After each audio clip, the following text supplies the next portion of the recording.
Nongeye guha ikaze kandi nkushimira we twongeye guhurira kuno muyoboro wa YouTube channel Nimero 5 TV. Nkwibutsa ko iki ni ikiganiro studio kano kora gace ku buzima. Uyu munsi rero tugiye kuganira n'undi tugiye kureba uburyo twakomeza gusigasira amagara yacu kugira ngo akomeze gukora neza cyane. Nkwibutsa rero niba utarakora subscribe iki ni cyo gihe kandi usaba urebe ino video irangira kugira ngo usobanukirwe neza turyo kugana muri kano kanya. Mwese mbahaye ikaze. Uyu munsi rero tugiye kuganira tugiye kurebera hamwe ibyiza byo kunywa amazi ashyushye, amazi y'akazuyazi. Ese bifasha iki umubiri wacu? Ese ni ngombwa ko twayakoresha? Ese undi kuki abahanga abahanga mu by'ubuzima bari kugaragaza ko kunywa amazi ashyushye ari byiza ku mubiri wacu? Mwese rero mbahaye ikaze kugira ngo twese turebere hamwe ibyiza byo kunywa amazi ashyushye cyangwa se amazi y'akazuyazi. Ntucikwe n'iki kiganiro kuko ni ingenzi kandi gifitiye akamaro umubiri wacu. Nk'ubusanzwe nitwa Tom, mwese mbahaye ikaze. Ubundi ngira ngo murabizi neza yuko amazi muri rusange ni kimwe mu bintu bigize mu mubiri wacu, cyangwa se ni kimwe mu bintu by'ingenzi mu mubiri wacu. Noneho rero amazi ashyushye yo aza ari umwihariko ku buzima bwacu. Nk'uko ubushakashatsi bwakomeje gukorwa bigaragaza ko ari byiza kunywa amazi ashyushye kurusha kunywa amazi akonje. Cyane ko binagaragaza yuko ibi byo kunywa amazi ashyushye bikomoka muri Aziya, by'umwihariko nko ku Bashinwa ndetse n'Abahinde, kubera ko usanga ko kunywa amazi ashyushye ni bimwe mu bigize imiti gakondo yabo. Rero bagaragaza yuko mu nyandiko zabo bagaragaza yuko kunywa amazi ashyushye ari umuti ukomeye cyane ku buzima bw'umuntu. Ariko nituvuga amazi ashyushye ntabwo ari amazi ashyushye yatuye, ni amazi y'akazuyazi.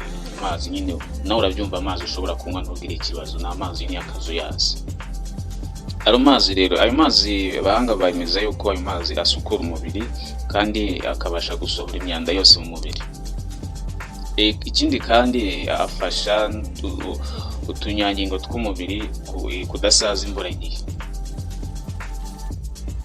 Gusa nubwo hari abantu usanga benshi bagorwa no kunywa amazi, ugasanga muravuga ati ntabwo nanywa amazi mu buzima bwanjye. Aba rero ikintu muri kino gitabo ukomeje gusoma, ikintu bari kubagiraho inama nuko niba ufite kuba cyangwa se ugorwa no kunywa amazi, byibura wavangamo nk'ubuki cyangwa se ukavangamo nk'indimu, ariko ukaba wabasha gukoresha ayo mazi ashyushye kuko ni ingirakamaro ku buzima bw'umuntu.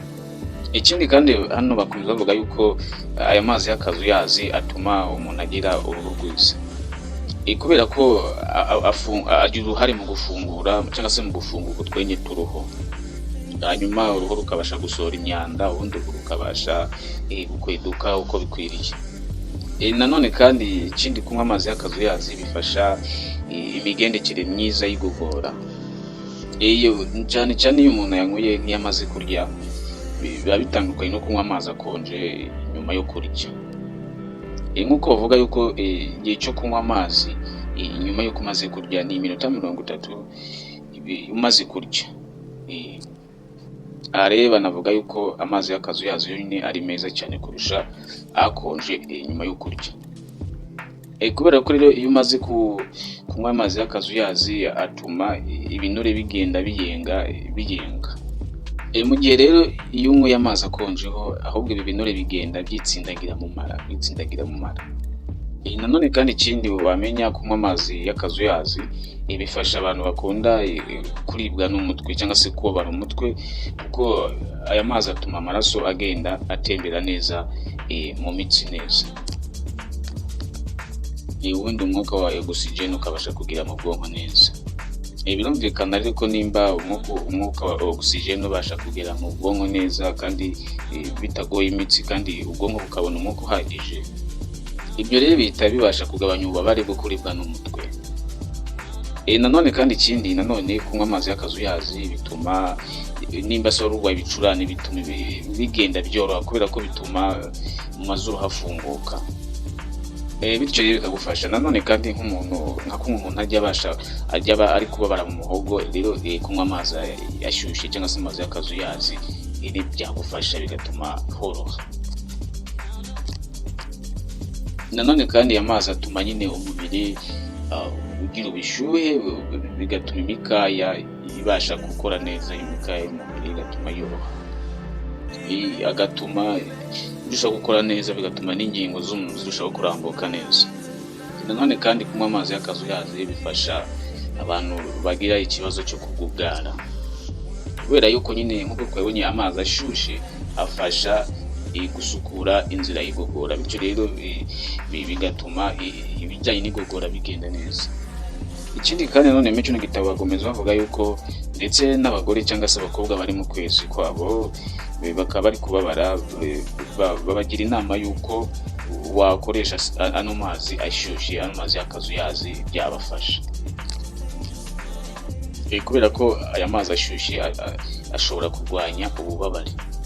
Kandi nanone ubushakashatsi bwagaragaje ko kunywa amazi ashyushye mu gatondo bituma urwungano ubugozi bw'umuntu rurushaho gukanguka, rugatuma rurushaho kwakira neza ibyinjira mu mubiri kuri uwo munsi.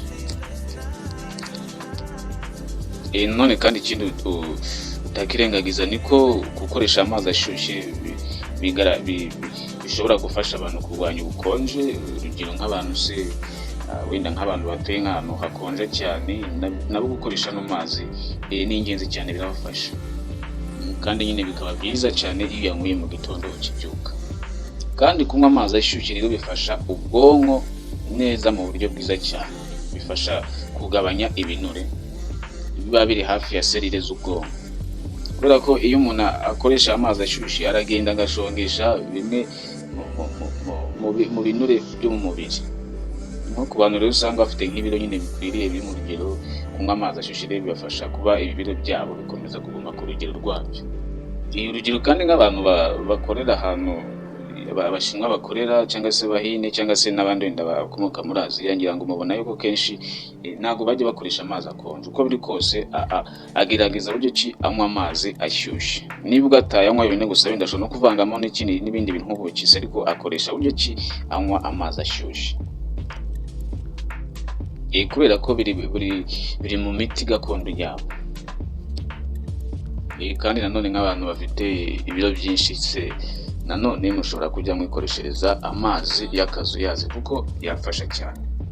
Nanone kandi amazi ashyushye arinda iminkanyari, agatuma akarinda uruhu gusaza imburagihe, agatuma uruhu rubasha gukweduka neza. Nanone kandi amazi ashyushye afasha abantu bakunda kugira ibiheri cyangwa se ibishishi, kubera ko iyo unywa amazi ashyushye bituma ziriya mikorobe zitera ibyo bishishi zicika intege.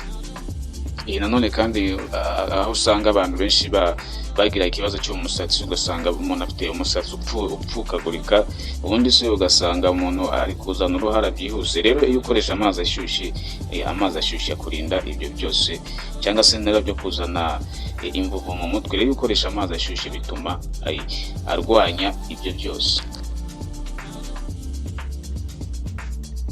Nanone kandi amazi ashyushye ashobora gufata mu ngingo ukagenda akamuramo ibintu byagiyemo bitari sawa. Kandi ikindi n'amazi ashyushye ashobora gufata intungamubiri zikoreshwa zitangwa zivuye mu byo kurya umuntu yafashe,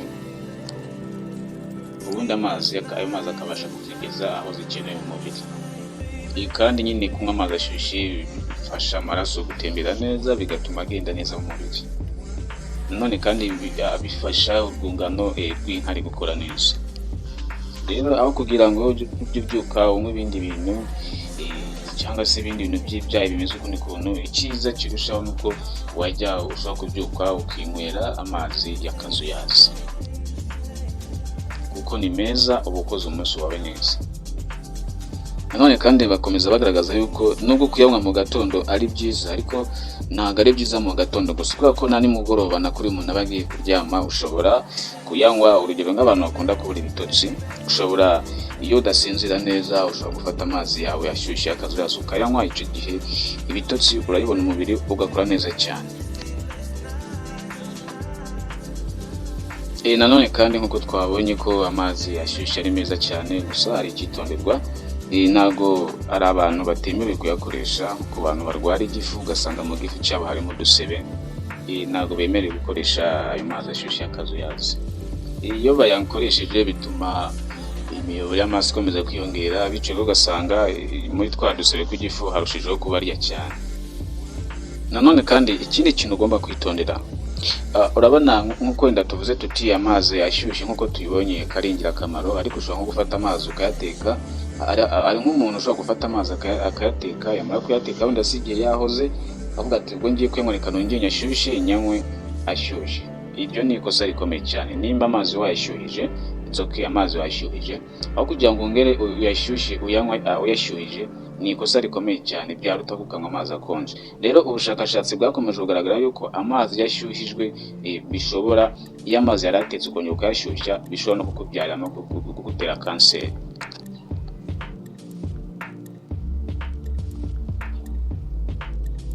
Rero ni icyitonderwa, niba amazi wayashyuhije wayashyuhije. Nimba se wenda ushaka andi mashyashya, ushobora gufata andi mazi ukayashyushya, ariko ntufate amazi wayashyuhije ngo wongere uyashyushye bwa kabiri.